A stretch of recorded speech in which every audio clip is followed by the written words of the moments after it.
Hello people and hello universe, it's me again guys. Shout out sa inyo mga kababayan. Mayroon tayong upload videos. Ayan po si Attorney Roque, no? Courtesy po of Attorney Harry Roque itong video na ito. Siyempre guys, no, ang kanyang panawagan kasi marami nagtatanong kung ano daw po ang stand ni Pangulong Marcos dito tungkol sa ABS-CBN. Na parang ang dating sa akin lang guys, sa akin lang na parang ano yan, parang utang na loob. Pero lagi nating isipin guys, mayroon tayong batas, no, na dapat sundin natin kung ano ang rules of law. So ang sa akin lang, ang concern ko lang dito sa SMNI ako, well, may point si Attorney Roque. Ngunit guys, sabi ko nga mayroon tayong batas, no, na dapat sundin.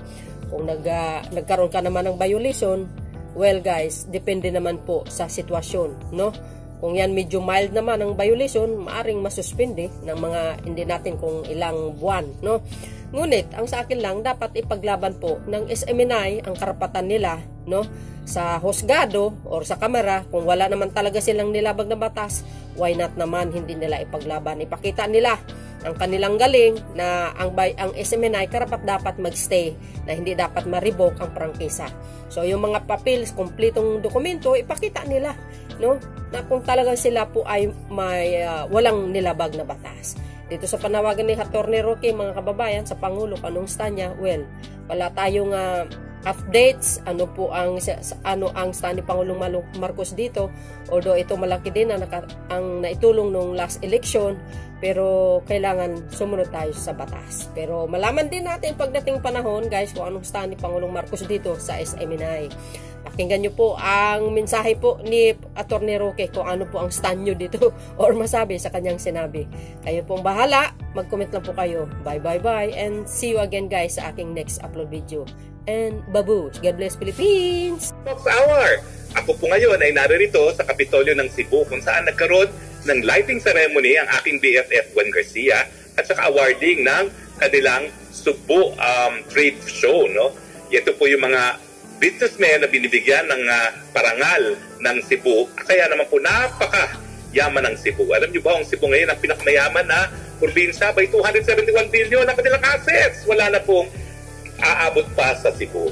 Pero sandali lang po ang ating pag-uusap ngayon kasi nandito rin po ako sa hapagkainan. Tapos may flight ako ng 10:20. Alam niyo naman, matraffic dito. Alis ako ng 9 o'clock or in 8 minutes. Pero pag-usapan po natin, well, malinaw naman po, no, sa pangyayari dyan sa Kongreso na hindi lang nila pinakulong ang di umano ay nagkakalat na fake news na sa totoo ay tanong lamang. Wala namang masama magtanong, no, dahil kinakailangan naman bigla ng kumpirmasyon. Oo o hindi na 1.8 billion ng travel expenses pero pinakulong na 1 linggo. Pero ang malinaw po, kabay meron ng resolution na humihingi sa NTC na suspendihin ang prangkisa ng SMNI at ngayon meron pang hiwalay na resolusyon na nagre-revoke ng ganyang prangkisa. So, bakit kaya nila pre-revoke ang prangkisa ng SMNI? Abay, kung hindi ako nagkakamali, noong panahon ng eleksyon, tanging SMNI lang ang nagbigay ng oras para kay Presidente PBBM. Diba lahat ng mainstream media, ayaw naman nila si PBBM? Tanging SMNI lang ang nanindigan. Bakit ngayon tatanggalin nilang prangkisa? Siguro hindi nila naintindihan kung gaano ka-importante naging papel ni SMNI, lalong-lalo na sa presidential debate. Yung presidential debate, doon napakita ni PBBM ang kanyang kakayahan bilang isang kandidato para presidente. Nakalimutan na nila yan. Nakalimutan na nila na hindi nga pumunta sa kahit anong debate si PBBM except sa debate ng SMNI dahil alam niya na patas ang SMNI. So nakakalungkot po na yung kaisa-isang istasyon na nakipagtulungan kay PBBM para maging matagumpay sa eleksyon ay ngayon nais basara ng presidential casino. Sana wag naman po.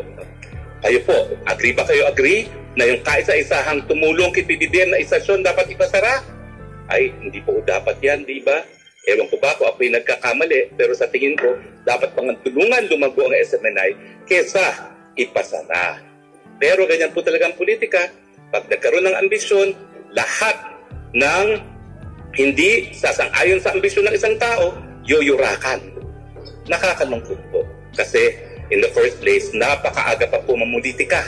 At ang sa akin naman po, dapat po tayo'y mag-aspire sa political position, hindi po sa pamamagitan ng pagsasara sa mga pumupula sa atin, kundi ipakita ang ating kakayahan.